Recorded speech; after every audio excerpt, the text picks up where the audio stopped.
ఇవాళ రెసిపీ గంగవాయల కూర పప్పు. గంగవాయల కూర కడిగేసి ఇలా చిన్న చిన్నగా కట్ చేసుకోవాలండి.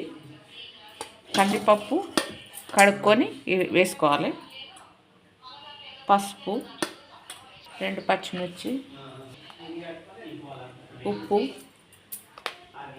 కారం,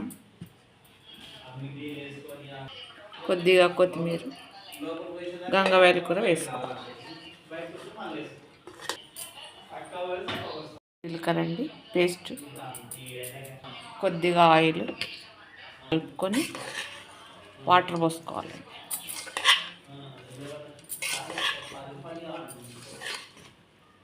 పప్పు ఉడికేంత వరకు చింతపండు నానబెట్టుకోవాలండి. ఇలా వాటర్ పోసుకోవాలి. ఒక 3 విజిల్స్ వచ్చే వరకు పెట్టుకోవాలండి. మూత పెట్టేసుకోవాలి.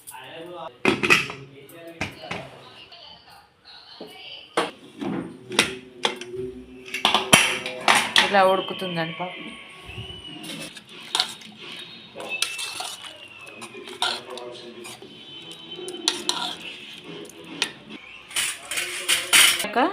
చింతపండు రసం వేసుకోవాలండి. పెట్టుకొని మళ్ళీ మనం తీసిన చింతపండు రసం పెట్టుకోవాలండి. ఇలా పోసుకొని ఒక 2 మినిట్స్ మరిగించుకోవాలి. ఒక 2 మినిట్స్ మరిగించుకున్నాక కొత్తిమీర వేసుకొని దింపేసుకోవాలండి. ఇప్పుడు పోబెట్టు ఆవాలు, 2 ఎండుమిర్చి, కరివేపాకు, కొద్దిగా పసుపు. ఇప్పుడు పప్పు వేసుకోవాలి. ఇప్పుడు వీడియో గంగవాయల కూర పప్పు రెడీ అండి. మీరు కూడా ఈ వీడియో చూసి ఇలాగే చేసుకోండి.